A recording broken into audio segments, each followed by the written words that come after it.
read, I don't sing, I don't do poetry, but I've been known to be funny from time to time. Great job by Justin. I didn't realize my cousin was going to be here. Alex, he did a great job. I need to know from the crowd how I should temper my comedy. Should I be G-rated? Should I be R-rated? Good crowd. Well, I wanted to introduce myself, which I did. I belong to the Procrastinators Club in America because I've been going to do open mic comedy for over 20 years and I never got there. But I could not take the opportunity when I came to the world famous, via TV, Wagon Wheel in Smyrna, Delaware. I'm here, folks. I brought a couple of props along with me. I was shopping the other day in Wally World, otherwise known as Walmart, and I was looking for some sweet potatoes. And I need everybody to tell me what they think this sweet potato looks like. It sure isn't Jesus. I showed it to somebody that said I should put it on Craigslist. Well, it's for sale if anybody makes offers there. Second thing I want to talk about is when I was younger, and with my wife now, I used to make fun of people who had handicaps. I know I'm going to hell. I know. And I used to call them hockey pucks. So you got to be careful with karma, because now I own one of these. I earned this son of a bitch. I fell off a roof. And I got in 2 car accidents, and now I am a hockey puck. So watch your karma, folks. Alright, I have a little cheat sheet here because I don't remember my lyrics like Alex and Justin back there. Funny things in life, they're just in life. Funny things are family, funny things are animals, funny things are work-related. For me, work-related, I've had a couple jobs. One, I owned part of a manufactured housing. We used to sell, till the economy fell out, manufactured houses and modulars.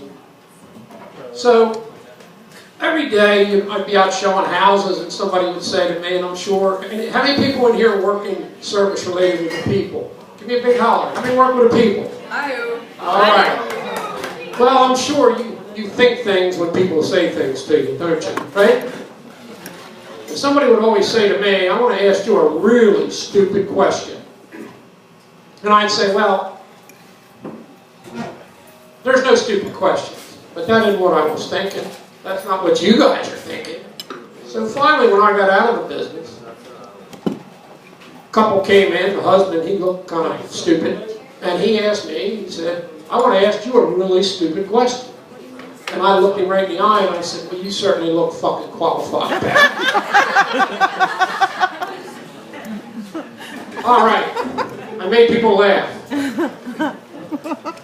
My family, and I had to take some of this out because some of my family are here. I didn't expect them to be here, so I'll have to mute some of my family talk. My family is a little bit dysfunctional. That's fine, me. You know your family is dysfunctional. It's true. When your aunt, who was a little crazy, has passed away, but before she passed away, my uncle passed away. He was in the slab. He was resting quietly. She got pissed off. This is true. It's true. You can verify with my family. Had his body exhumed and had him cremated 3 years after he was burned.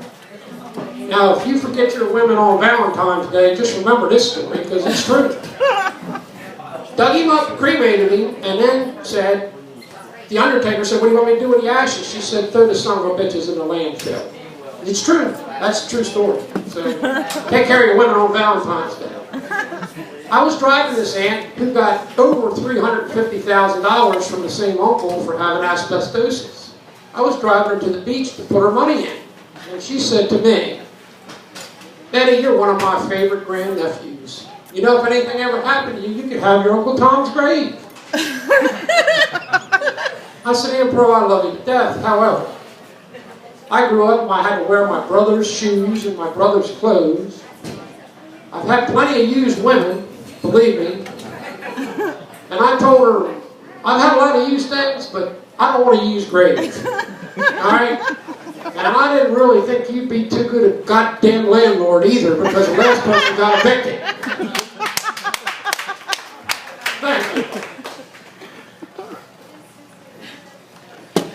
My sister, who is here, vengeful things. Her husband pissed her off, so she gave him 3 X-Lax at night instead of Tylenol. Vengeful women. Don't forget it, guys. Valentine's Day is coming up.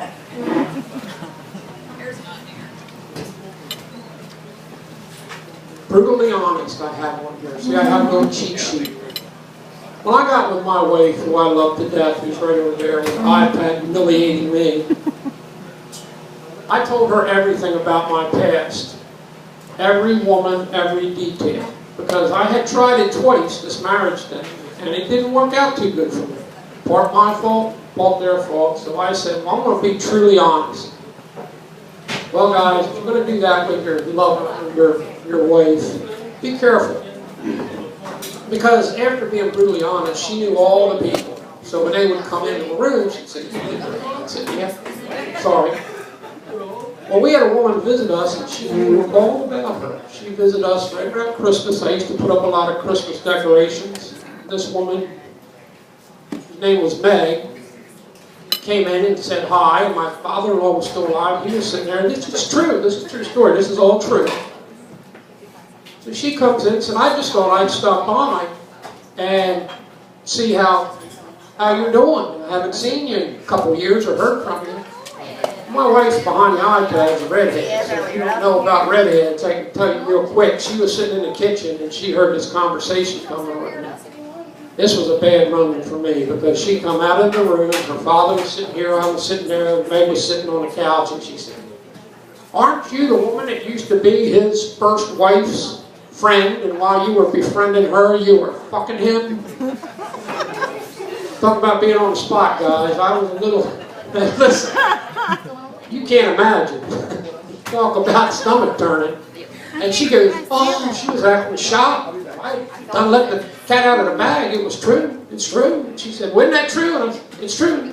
It's true.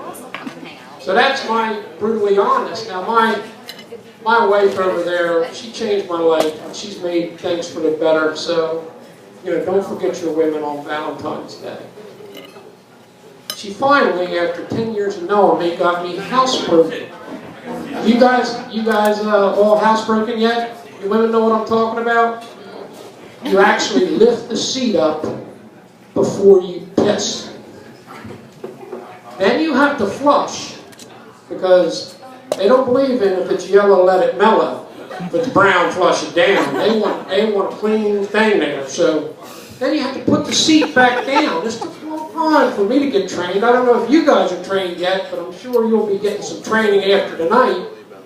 And she convinced me that I was actually not very accurate with shooting at night in the dark. So it's true. So that's what I did. I've learned, I've been housebroken. Speaking of housebroken, pets. Anybody got pets in here? We got dogs, cats. You got a dog? All right. Well, I started with one. They're like kids. You start with one, next thing you know, you got a whole troop. We got a pack now. We don't have a troop. I got an neurotic, and if dogs really take the personalities of their owners, my wife and I are psycho because we got an OCD Chihuahua, we got a grumpy old Pekingese, we got a Jack Russell Chihuahua, and she's just schizo. And then we have my son. We got all little yappy dogs. They're kind of the guard dogs that let you know some of their burglar alarms. Now we've got a Siberian Husky mix she's bigger than all of them. And they all decided that they want to live and sleep in our king-size bed. Your pet sleep with you, anybody? Anybody let the pet sleep with them? Yeah. Well, just imagine that crew in bed. And they don't all get along. So, if you're in bed, and my wife and I, she didn't hear this part of the story I was going to tell in my little rehearsal I did. When we want to have a little carnal pleasure, oh my God, we have voyeur dogs watching. Oh my God. For both minutes. Oh my God. Thanks, guys. Thanks. So, let me end with this. The dogs are great, but the dogs love to fart on humans. They love, because you can't hear them fart. So I think farts are funny. Women usually don't. Men do. We think they're hilarious. We think they're not so funny.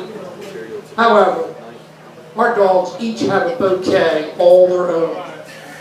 And they will, they're proud to shit on you in the air. And that will lead me to my next thing. Now, my wife, I love her to death. And when you're in a relationship, you don't usually fart around each other. Oh my God. Oh my God. So my wife doesn't do a lot of farting around me, but when she's asleep, she's a serial farter. When she's asleep, man, she can let farts. My God. She lets them, and the dogs give me dirty looks. They look at me like, our fucking nose is about 100 times more sensitive than yours, asshole. Quiet that down. God, dude. So that's about all I have for me. I was glad that, I hope I was well received here at the Wagon Wheel because I didn't have to show up